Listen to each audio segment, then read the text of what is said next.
Welcome to another episode of Gari-On Talks. Um, I'm your host, Dorette. Gari-On is a show. Gari-On Talks is a show about bringing awareness to the Garifuna language and encouraging people to learn the language, to speak the language. So this show is about talking to people of Garifuna origins, to share their a little bit about themselves, their experiences, and their thoughts on the Garifuna language. So I'm happy to welcome our guest for today. Um, she is a teacher. She is an author. She is the daughter of Gwen Nunes Gonzalez. And of course, she's a cousin of mine. Taruni, welcome. Thank you for being here. And so I will start by asking you to share a little bit about your background and your journey to where you are today. Greetings. My name is Taruni. I'm 25 years old. I am currently a student at the University of the West Indies. I'm studying early childhood and family studies. Dealing with students is my passion, and that's the reason why I went into that field to better have my knowledge so I can help the young generation to develop in different skills. My mom is Miss Gwen Gonzalez. My dad is Mr. Justin Selvin Gonzalez. I love my parents so much, and I know they love me because of the name they gave me, Taruni Gonzalez, meaning the light of our hearts. So Wow. I'm joy to call them my parents, and I'm lucky to have them as my parents as well. I am a teacher at Armenia Preschool. I have been teaching for the past 5 years in the preschool setting, and I love the feel of the level two because I get to do more fun activities with my students. I love to read, to explore, and to teach through fun and effective ways. So that's all about me for now. Mhm. Okay, great. Um, so talk to us a little bit about growing up Garifuna in the Garifuna culture. What was that like for you? Growing up, well, we only spoke Garifuna in the house. From my mom, my dad, my grandma, everybody around me only spoke Garifuna. So I had to learn Garifuna in my preschool years, having to deal with other kids my age and not speaking Garifuna because my cousins that are close to me speak Garifuna as well. So my little circle when I was young is pure Garifuna. So when I ventured to preschool, I learned English, and then that was one of the rules at home. You can always speak Garifuna. Well, if your friend comes over, you can speak the language to your friend. But up to now, today, day in the household, you always speak Garifuna. So I guess that's why I'm who I am today. Proud to speak Garifuna and could be able to read it as well. Hmm. Okay, great. Um, so in terms of the language, um, I don't know if you have kids or not, but you are like a mother because you guide all these babies, all these little kids, your students. Um, so, what is your observation in terms of young people, their reception to speaking and learning the language? What have you observed? Well, the younger generation, not much of them know how to speak Garifuna.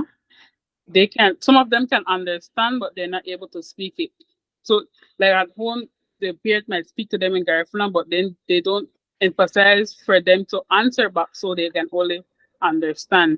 And if I must say, I believe that we're losing it slowly if we don't buckle up because the younger generation are having young kids, and if the young generation don't know to speak Garifuna, they're not able to speak Garifuna to their kids as well.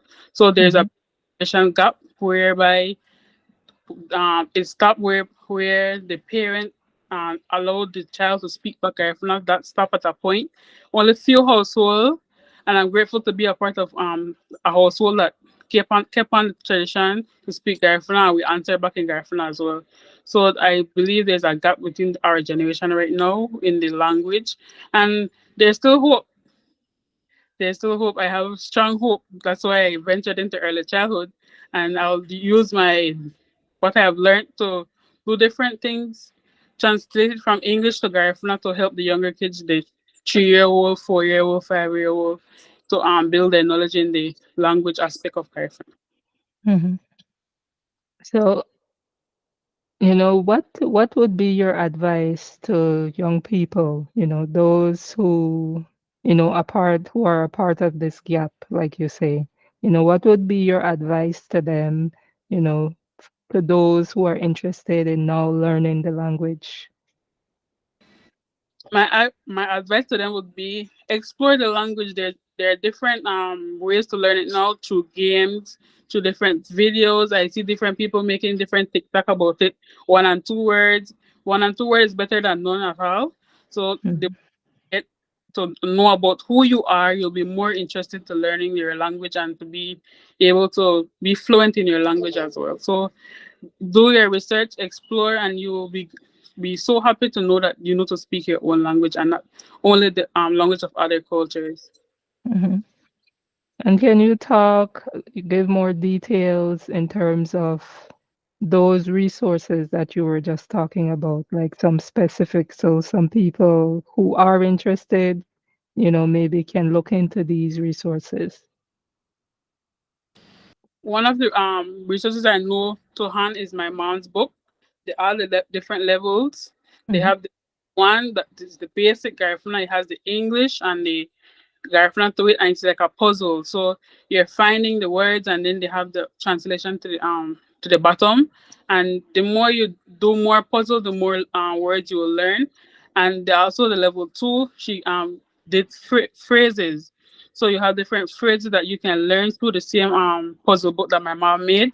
She also has a chalupa, mhm, the AOL game. The mhm, people know the game as chalupa, but mhm, this is the AOL where you have pictures and then you put the scores and then you can learn pictures while you're playing the game. And mhm, Numeru game too that can help you learn your numbers, and all of that combined, you will know something about your language and you can build on that. They also have the Garifuna dictionary that you can purchase and then find words day by day. You want to say something, look for it in the dictionary and you practice. And you have other older people who can send a message to ask them how to say it, how to pronounce it. And if you are willing to learn, you can use all those resources. And I have seen a couple of videos on TikTok where I forgot the lady's name at this point, but she has different things saying the colors and Garifuna. I think she's from Honduras, mhm, colors and different things. So if you want to, you can replay it and then mhm, be able to practice. mhm, I mhm, also for the younger kids my coloring book that has only the numbers, and then you can learn the colors as well with it that can build. mhm, You that can build and develop the Garifuna language. mhm. Okay, good. That's some solid advice. And now, um, they have a place to start, knowing all these, examples. So that's good. Um, so in terms of your book, you know, what what how did it come about? Well, this is my numeric coloring book. Mhm, It came about because I was about to complete my associate's degree in early childhood at University of Belize, and I mhm, give back. So I did a small little summer camp to teach the basics that we teach in preschool in Garifuna. So I had like 7 students come to the summer camp, and then I taught them. Well, I was looking for resources to use in the Garifuna language for their level. So I Mhm. like worksheet and stuff like that, and I was unable to find what I exactly wanted. So my mom motivated me and said, "Put what your mind together and create one. So when you do the workshop again, when you do the camp again, you will have something that you made that you can emphasize on." So that's how the coloring book came about. Because in the preschool, you use your fine motor skills a lot, and you using that while coloring and learning about your language is so beneficial, and I believe that's my motivation to make my book. So now when do the camp again, I plan to do it when I'm finished with my bachelor's degree. 'Cause I'm doing it right now. I'll, it will be an annual thing. Mhm. Okay. And what did what was the reception you got from, the kids that you were teaching, um, based on the work you put together to them, the workbook per se. I don't know if you've presented it to them already, but the first summer camp that you did, what's the feedback that you got from the kids? Well, they surely enjoyed themselves. I did like individual based with their age. So if I had a student that was 5 years old, I did a worksheet for them and about the number five, so they can say that they are 5 years old, and they loved it. Also, the parents were learning with them too. Mhm. 5 years old, like I asked them question at the room about, they say sing the room now, and I also Mhm. too, so they were able to learn their age and also the letter that their name begins with. So, for example, my name is Taruni, so I did a worksheet with letter T. So Taruni, which starts the letter T. So I taught them how to say T in Garifuna, and then they were able to decorate it with the different Garifuna colors, yellow, black, and white. And they had so much fun. They wanted it to move on to more days, but then I only did it for a short period of time. But I plan to go bigger when I do it again, so that they can continue on having fun and being more excited to learn about the Garifuna culture. Mhm. Okay, beautiful. I like that. I like that. All right, and so in other words, you saw, the kids welcomed it and the parents welcomed it, and both of them, both the kid and the parent, learned at the same time. So that's great. That is great. All right. So what drew you to early childhood education? From a young age, I saw my auntie Faye, Miss Faye Castillo. She was Mhm. a preschool teacher, and I like every time I go over to her house, I could see her making different things to teach with, the manipulative teach with, and the charts. And I was like, I want to do that. I want to make things. I want to use my knowledge to just be able to say, okay, we're gonna make a cut today, and put all the materials together. And she took me to her class, and when I saw that she was teaching and she had all this energy, singing and dancing and jumping, I said, I want to be like my Auntie Faye. So she took me under her wings, and I attended different workshops from a young age. So if I have added up my the time I started the workshop from a young age, I would have had many CPDs by now. But I started professional when I was 18. So she motivated me, and while she was doing her planning, she spoke to me. She said, "You need to. This is the previous knowledge, and you need to link with the introduction." And I was so like interested, so I know this is what I wanted to do. And to top it off, to say, "Is this what you really wanted to do?" I went to volunteer at Garden City Primary School, and I was the assistant teacher. So I was under the wings of Miss Brown. And when I saw Miss Brown putting different things together, teaching them their numbers and letters and different good manners, I said, this is what I want to do, and I want to put a little twist to it, add my Garifuna culture to it. And I said, yep, I want to be an early childhood educator. Mhm. Okay, beautiful. And when it comes to, and I like that you know you incorporate your culture in your teaching as well. So uh, you know, based on all that you know or all that you're learning and having, publishing this book, you know, how has that changed your perspective on the way how you teach your students? Well, I've learned that students at the age that I'm teaching, they're like sponges. So it's up to you to motivate them to want to learn. So once if you have them motivated at the first point, it was easier for them to learn about what you want to teach them. So that's I believe that's it. Just motivate them and they'll follow under your wings. Because as a teacher at the early childhood stage, you are the one to shape their foundation. So if you come strong, they'll continue to be strong all along. Mhm. Okay. All right. So I know, uh, so we spoke a little bit about the language already. Um, because usually this is the point where I would ask, do you understand it? Do you speak it? But you answered that already. So, so let's switch gears. I will show you some images and then I'll ask you to give me the names of those images in Garifuna. Okay? All right. So let me share my screen so you could see.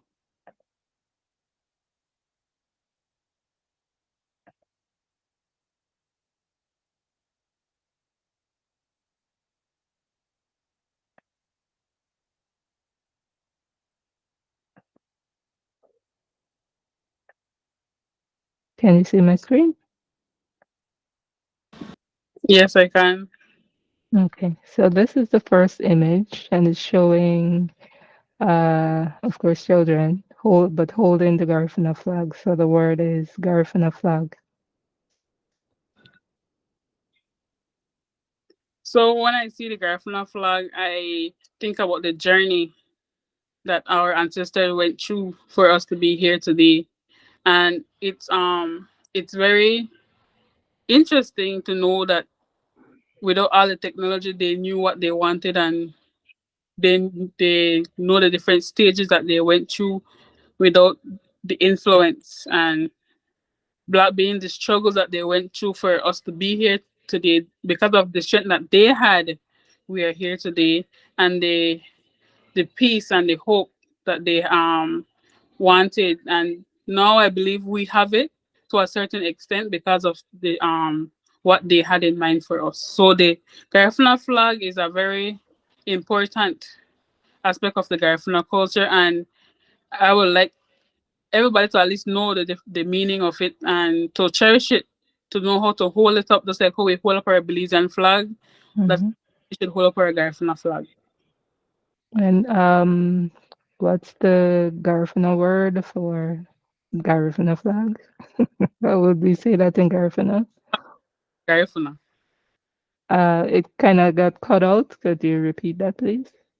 Lifani dira Garifuna. Okay. Funny there, Garifuna.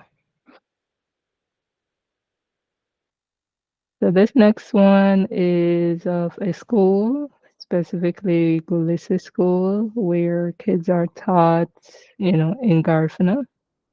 Um, so how would we say school in Garifuna? L'escuela. So school is L'escuela in Garifuna. Hmm. And what do you observe in the photo? I see children and teachers being proud of who they are and doing I believe it's the reenactment. And I know that they're having fun while learning about their culture as well. See them Hmm. and playing the drums at their school means a lot. Hmm.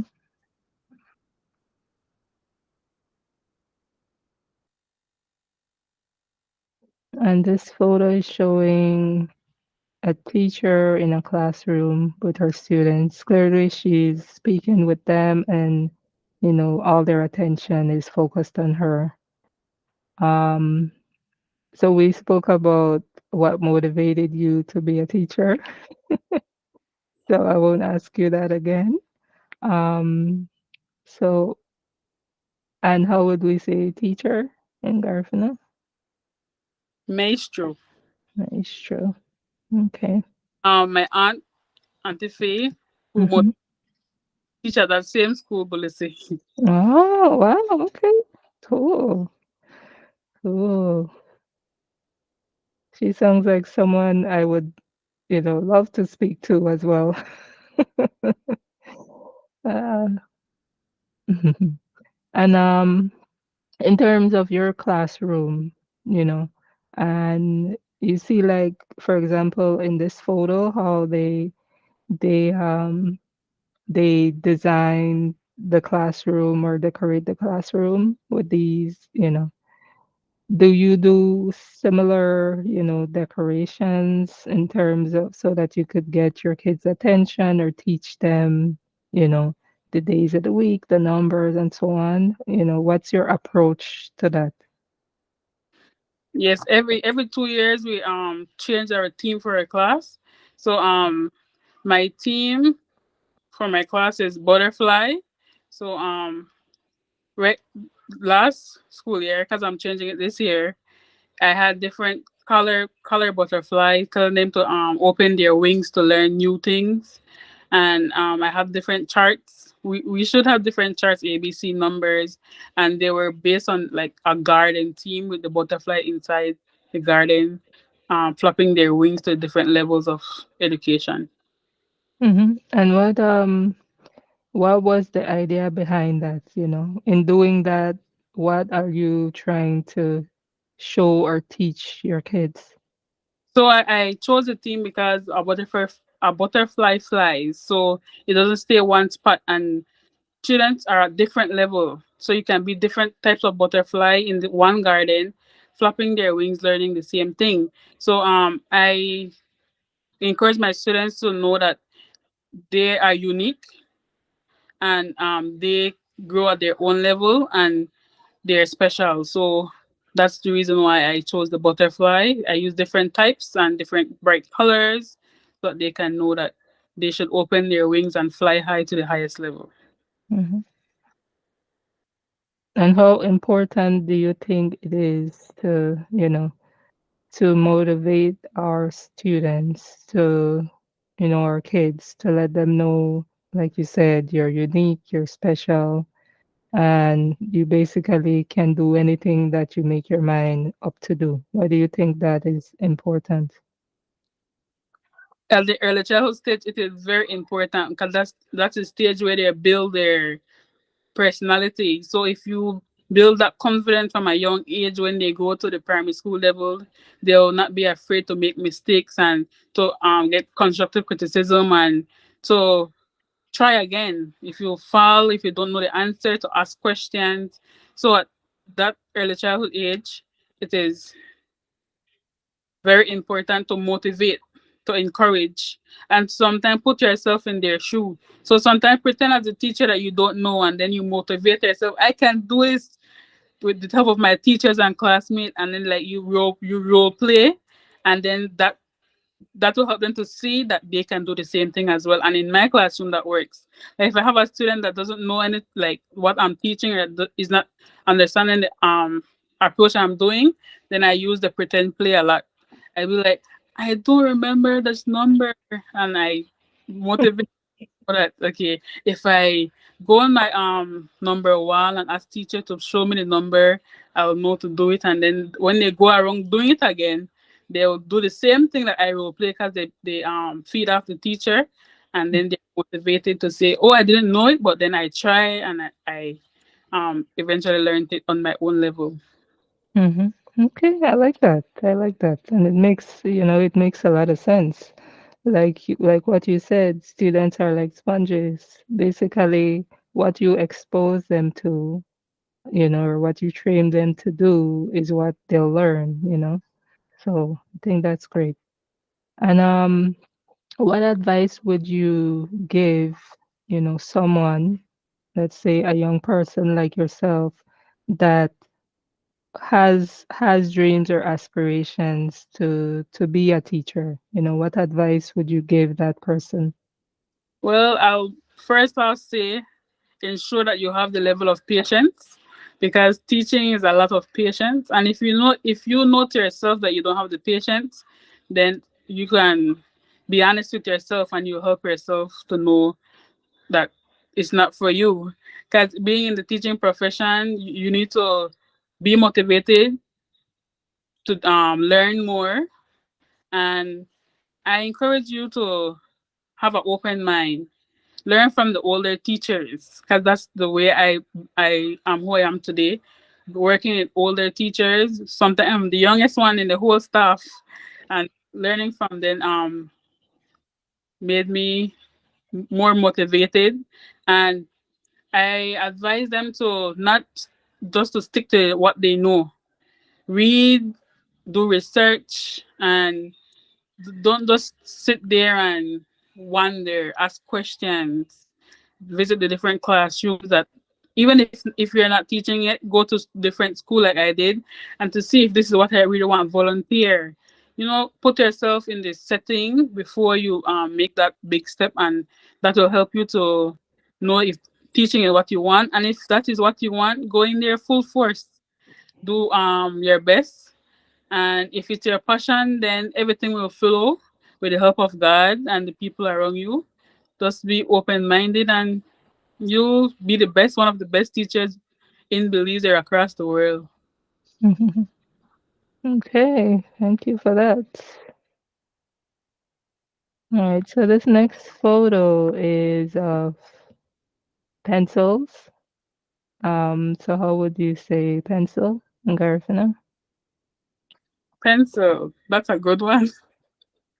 It's not in Mhm, my now. Pencil. I always say I always say pencil, so that's a mhm, for me at this point. mhm. So I was speaking to, I think, another one of my cousins because I spoke to him as well. So he said like certain words in Garifuna are like so especially words like these. He said it's should you could just say like pencilly, you know, Yeah, you can put that in twist. terms of just pencilly. That's how you would say it in Garifuna. At least that's the advice that I got, or his translation to it, pencilly. I always say pencil and the pencil or something like that. Mm, So yeah, mm, different. mhm. I'll need to ask my mom. Yeah, I would be interested in to hear what she has to say. All right, let's go to the next one. So this one is numbers. When I thought of your book, I said I had to include this word. So numbers is Numeru in Garifuna. Hmm. Hmm. And how would you say these numbers in Garifuna? So one is Abba. I'll say it from 1 to 10. Abba, Biama, Urua, Gadiro, Senga, Sisi, Seda, Wida, Nefo, Disi. So that's 1, 2, 3, 4, 5, 6, 7, 8, 9, 10. Hmm. Okay. And Did. students numbers through songs quickly. So the Hmm. song that I sing to my students for them to learn thing Garif. Now when I was teaching in Dangriga, but now I'm in a different environment. So I'm mostly with students that speak Spanish, but it's they're similar. So I still do it with them too. Hmm. So how would you do the how? Can you give us a sample of the song? How you would sing it with your students? Abba Biama Uruwa Gather single CC said with Nefo DC Gabahodadeti Walida Garifuna. So the end is you're saying that you can count in Garifuna? Ah, very nice. I like it. I like that. Okay, next one. I know you recognize this lady. That's my Nugushu mother. Hmm. And how do you say it in Garifuna again? Nugushu. Nagasha. Yeah, for people who don't know, this is Gwen Eunice Gonzalez. True. But I'm saying Nugushu because it's my mother. So Hmm. Ugushuru. Yeah, if it's just mother without, claiming possession. Oh, sure. And in terms of your mom, what does your mom mean to you? My mom is my world. I love my mom so much. I am grateful to be her daughter and to have her be my mentor, to have her guide me, to motivate me, to take care of me, everything. Words can express how much I love my mother, and I'm grateful to have her in my life. I thank her for all the knowledge that she have taught me and all the railing up and everything. It's worth. I know you'll be proud of your daughter seeing her here today. So Oh, for sure. um, it means a lot, not only to me, and I know I have many. I'm the only biological child from my mother, but I know I have many other brothers and sisters across the world, and Hmm. because of how caring and loving my mom is. So Oh, yeah. Oh, yeah. That's for sure. Ah, cousin Gwen, cousin Gwen. All right, next. So this is a photo of the Garifuna drum. yes, so in Garifuna they have two drum, the primero and the segunda, Mm-hmm. and it's around room. Gararo. And what does the Garifuna drum mean to you? It means peace. Like when you hear the Garifuna drum, like all the different thoughts you have in your had in your brain just melt away for the moment. Just listen to the different beats of the drum. So this the Garifuna drum means peace to me. So when I hear the different songs and hearing the different beats, it calms my brain, and all the song have meaning. So if you sit down and listen to Garifuna song and you're listening to different stories, and that's something I like when you listen to the drums and this song being sung. Hmm.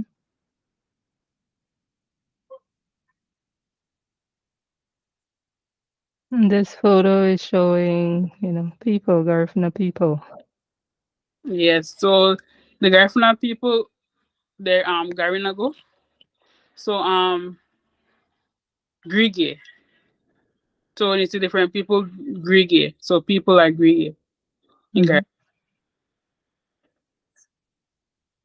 And what do you observe in this photo?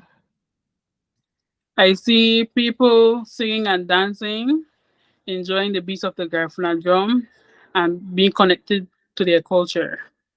Hmm. And there are those drums that you were, just speaking about. Primero and the segunda. Hmm. And then there's a guy behind them, you know, beating the Cicera, the shaka.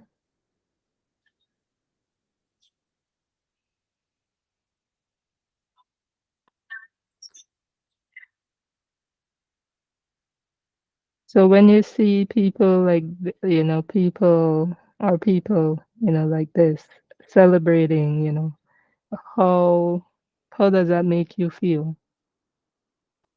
It brings a level of joy to my heart knowing that we can actually be in one room and dance to the different Garifuna music and enjoying ourselves, and them enjoying their self, taking a break from the outer world and just living in the moment.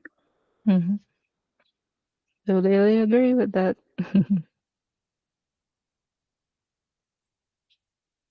So this is from when I spoke to your mom. She showed me your book. Um, so what would be? Oh, and I like I told her, I love the cover. It's so colorful. It's well done. I really like the cover. The cover. I was the one who did the sketch, and then Mr. Rajon Lawrence. He was my co-worker at Coastland Primary School. He put the colors. He made it more child friendly. I only had a sketch, and he said, "I can help you, Miss Gonzalez," and then he did it into the child friendly font. Beautiful. Well done. Thank you. Well done, Mr. What is his name? Rajan and Taruni for coming up with the concept, And as I could imagine, like, as kids see this, they're like, wow, look at this, because it draws your attention, especially the colors. Um, what was I gonna ask? So how can people get a copy of your book if they're interested? They can contact my mom. Hmm. They can send her a message via Facebook or WhatsApp, and you can also contact me on my number. So my mom's number is 6214097, and mine is 6223227. We can both be reached on WhatsApp, and my mom can be reached on Facebook. Okay. All right, got it. And what's the cost of the book? The cost is $20 because of the expense of the printing. Hmm. $20 Belize, of course. Hmm. And it has different parts to it. So the first part is to color, and then the other part is to is like a activity. So the adult and the child can learn at the same time. Hmm. Oh, very cool. And what made you think of that idea for the adult and the parent or the Because guardian to learn at the same time? as a teacher, most of these students need to be leading on to they know what they should know. So I have it in English at the top for this part here. They said color the number 9 purple. So you need to find number 9 and call it purple, and they can read the Garifuna to them. Akala habe numero nefu gushubele. So the student by themselves won't be able to know the colors, and Mm-hmm. being the adult that knows how to read it can guide them while the adult Mm-hmm. and the child is learning as well. Okay, I like that. And I having like this use this in my summer camp, then I'll be the teacher that reads the instruction, and then they'll be the one to finish the worksheet. Mm-hmm. Okay, very nice. So do you plan to write and publish more books? Yes, I have a lot in mind, just taking my time. It took me almost a year to complete this one. And because I was thinking about this back piece right here, this one right here. Ah. So I was like, how to put it together, and I had to do Mhm. my own research and stuff like that, and then I did it, and then it came together.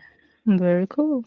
So what advice do you give to someone who, has ideas, because a lot of us have ideas, but we don't really have the motivation or the confidence to, further it to the point that you have, to the point of like producing or publishing, or putting it out there in the market for, a finished product for people to gravitate to buy or use. So what advice would you give, people like that? To ensure that you are the one that is motivating yourself, because if you don't have the mindset to go on this venture, because they'll have different ups and downs, but if your mind is set, you'll be able to talk to more people and hear hear feedback from different people, and they'll be able to open doors for you that you doors that you haven't even seen yourself. But speaking to people about your idea and about your dreams can open doors, and everything will just flow. That's all I'll say. Everything will just flow. The different links with different people, and everybody will have different things to say. It's up to you to be able to be strong enough to take the criticism and build from it, or dwell in that mindset. So it's up to you. If you have the mindset to do it, then you can do it. Mhm. And can you speak a little bit about the process of getting this from, let's say, the computer to getting it printed and out there, and be available to the public?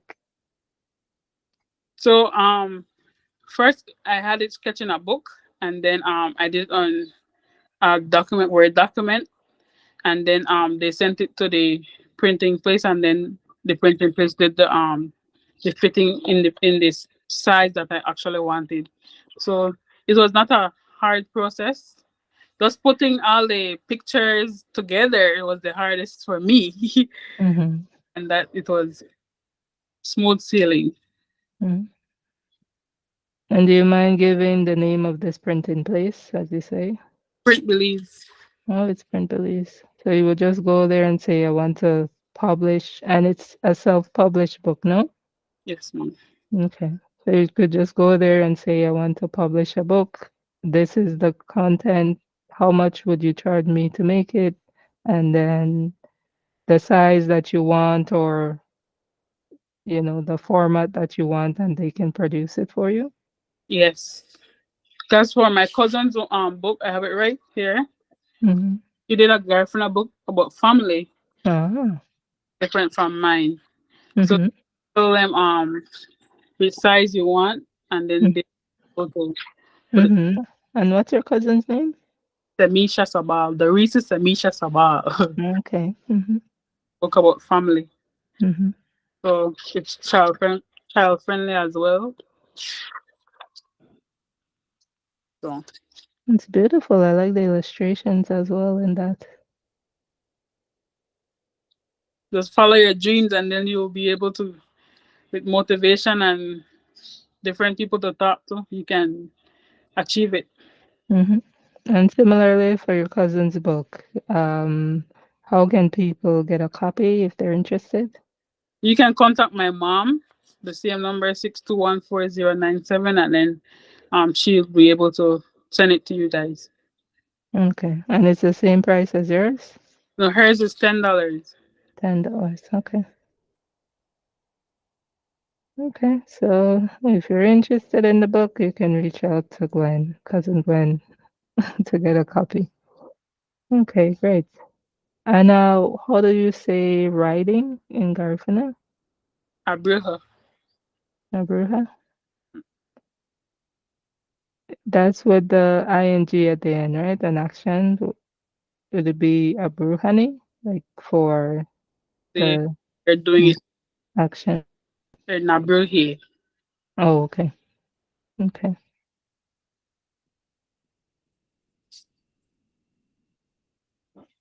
So this next photo is of the Garifuna dictionary. Um so what does the Garifuna dictionary mean to you? It's a book that is full of knowledge, a book that you can take with you anywhere. And just like they have the English dictionary, you have the Garifuna dictionary that you can learn different words from and build with it. You can go page by page if you like, and it will help you because sometimes some words I don't know to spell. I can read Garifuna, but I'm still learning how to spell with the accent and everything. Mhm. Using the dictionary to put sentence together. That's the way how I see the Garifuna dictionary. So Mhm. and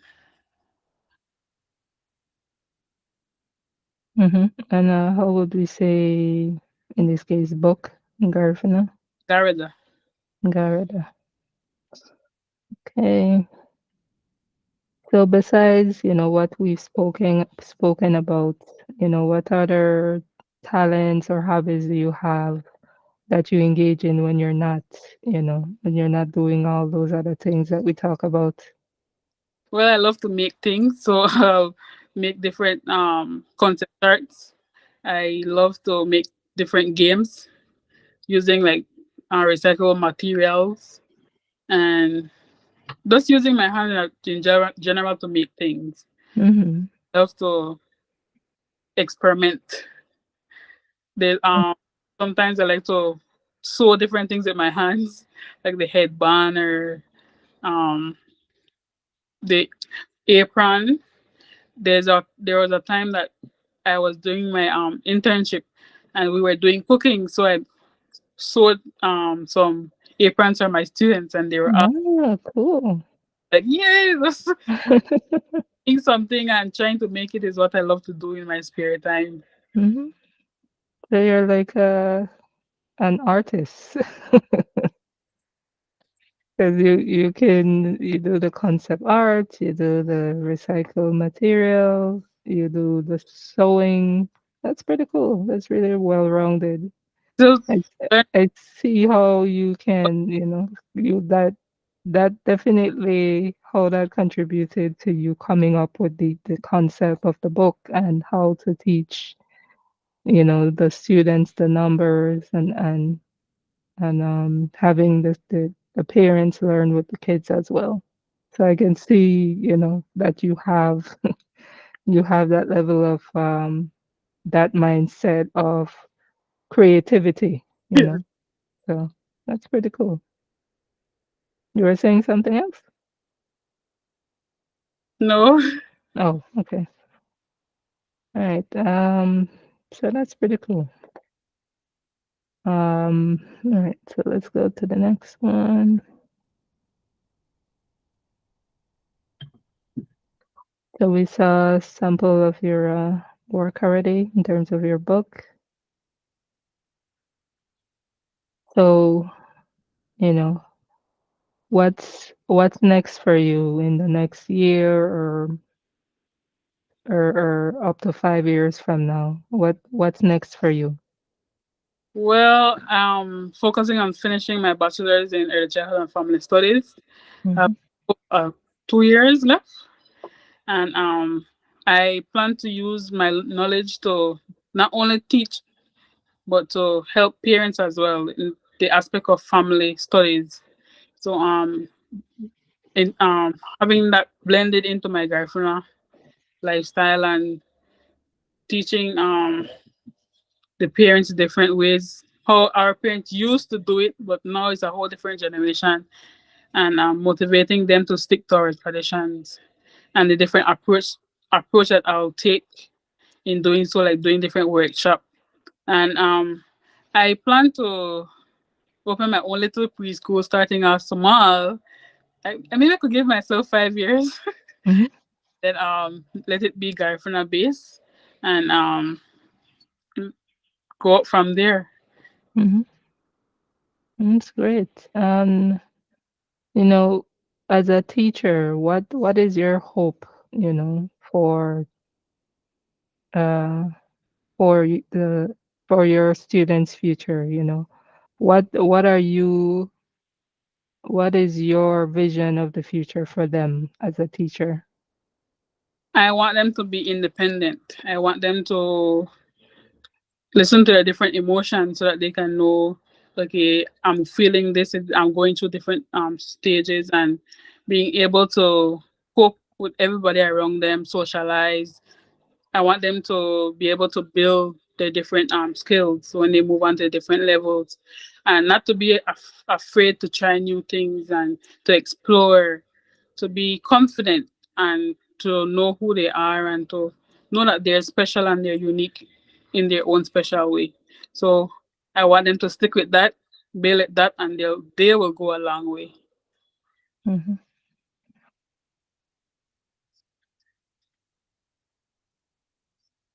So, you spoke already about how people can reach you or your mom to get a copy of your book if they're interested.